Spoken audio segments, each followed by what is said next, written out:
Olá, hoje eu vou falar rapidamente sobre o que faz as nações enriquecerem. Tem a tese do Acemoglu, antes tinha a tese do Adam Smith, mas eu tenho outra tese, baseada nos estudos de Tabellini, o economista italiano. Fez grandes estudos e foi um trabalho exaustivo e que a mim me convenceu. As correlações que ele apresentou são bem melhores do que aquela teoria rasa do Acemoglu, que fala inclusão e exclusão. Não é por aí. O que Tabellini demonstra é que se um povo começar a ler, a maioria do povo ler e saber interpretar texto, lá na frente isso vai resultar em ganhos de produtividade e, por consequência, em desenvolvimento econômico, em ganhos econômicos. Visto de outra forma, até o início do século XVIII, todas as sociedades eram preguiçosas, eram tendentes à acomodação, a se acomodar, como a nossa se acomodou. A nossa teve um fator extra, que foi a questão do ouro do Brasil, que ajudou muito nessa acomodação. Mas isso é um outro fator. Claro que os fatores conjunturais, as circunstâncias, favorecem ou dificultam a vida das nações em longo prazo. Mas vamos voltar para essa ideia de por que as sociedades eram preguiçosas. Basicamente, porque elas encarregavam suas elites, intelectuais de pensar por elas. É um raciocínio natural, é uma coisa espontânea e parece correto, parece lógico. Se numa sociedade tem pessoas que são mais doutas, que são mais eruditas e que raciocinam melhor encarregar elas de pensar por nós.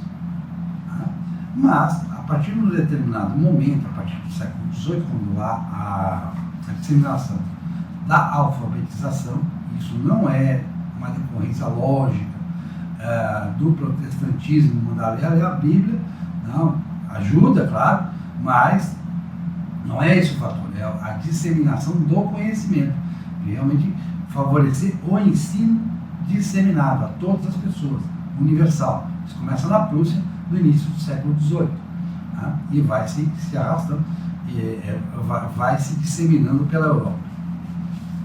Depois, fora da Europa também. Em Portugal ocorre o contrário. Pombal decide que exterminar o sistema de ensino que então existia dos jesuítas e acaba não colocando nada no lugar e fica aí 200 anos, tanto em Portugal quanto aqui. Quer dizer, em Portugal ainda vai, com Salazar, vai ser retomado, mas aqui no Brasil está por retomar isso, o ensino disseminado. Então, voltando, as sociedades, a partir de um determinado momento, resolvem dar alfabetização. As sociedades, a partir de um determinado momento, resolvem dar alfabetização.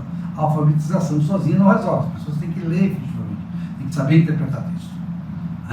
Então, o que o Tabellini vai encontrar? Ele vai encontrar em séries históricas qual o percentual da população lia efetivamente. Fazia disso, tinha isso como um hábito.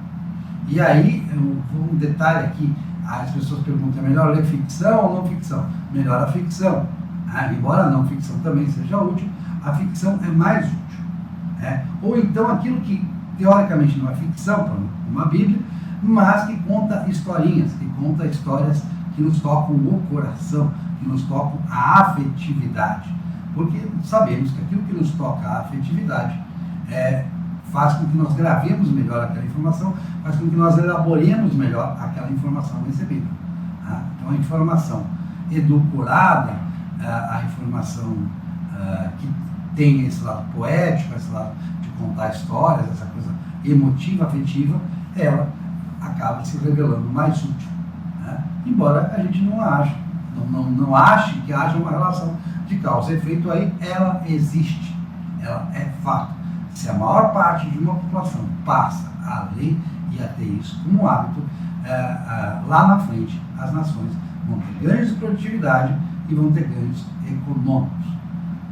Isso não tem a ver com ética protestante, com nada disso. Isso é simplesmente a disseminação do conhecimento. Isso vale para as sociedades e vale para os indivíduos também. Há pesquisas recentes, aí nos Estados Unidos tem muito. Os Estados Unidos tem essa mania, os Estados Unidos britânicos também, tem essa coisa de fazer pesquisa, relacionar E se sabe que quem lê mais, inclusive quem lê mais na área de humanas do que na área de hard science, vai ter uma remuneração melhor, vai se dar melhor na vida, vai ter ganhos econômicos pessoais. Então, isso aí é determinante, é absolutamente determinante. Nós investimos, Portugal, Brasil, investiram muito no século XIX em infraestrutura. A infraestrutura é muito importante, é um fator conjuntural importantíssimo. A gente vai ver, por exemplo, na questão do meio oeste americano, as pessoas já tinham aquele hábito de mandar os filhos para a escola, e as escolas eram de iniciativa comunitária, isso é muito importante. Nós tivemos isso no Brasil com algumas colônias imigrantes, como os poloneses, os japoneses, e com resultados fantásticos, extraordinários, que fizeram inclusive a diferença de renda ficar agudizada em favor do sul do país, justamente por conta dessas iniciativas dos imigrantes de educação. Depois foi perseguido por Getúlio Vargas, no Estado Novo, mandou fechar essas escolas, que foi um crime terrível, com as consequências nefandas que a gente conhece, que a gente bem vê no nosso desenvolvimento econômico. O brasileiro tem lido cada vez menos, isso realmente nos prognostica um futuro cada vez pior. Então, realmente, cada vez menos se tem esperança, porque já foi o país do futuro, hoje a gente sabe que esse futuro está condenado, porque a gente não consegue simplesmente vencer essa questão. Nós também focamos muito em leitura de não ficção, que é um erro.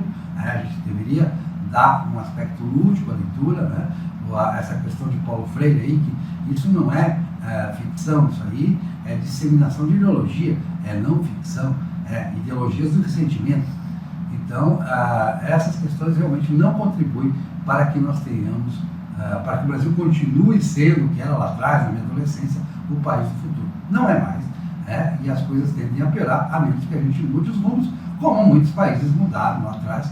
Quer dizer, nós não estamos condenados, nenhum pertencimento étnico está condenado, os alemães não são melhores que os italianos, nem que os espanhóis, nem que os portugueses. Nós tínhamos, a gente pegar, está lá no canal Enciclopédia de História, eu fiz isso lá no vídeo A Economia de Portugal no século XVI, em que eu deixo claro que naquele momento, naquele início do século XVI, Portugal e Espanha tinham democracias melhores, as melhores democracias da Europa, e tinham as condições de organização da sociedade mais bem preparadas da Europa. Isso vai se perder lá na frente, mas naquele momento, isso explica também, estar assim naquele momento, explica que tenham conquistado o mundo antes que outros imitassem essa apresentação do mundo ao mundo, que começou com os portugueses, logo em seguida pelos espanhóis. Por hoje é só, gente. Com vocês, para a gente discutir mais filosofia, a gente vai falar de um monte de coisas aqui. Claro, eu tenho dedicado mais tempo ao canal Enciclopédia de História, mas também estou por aqui de vez em quando, aproveitar a estrutura de gravação de vídeos para fazer isso. Grande abraço a todos.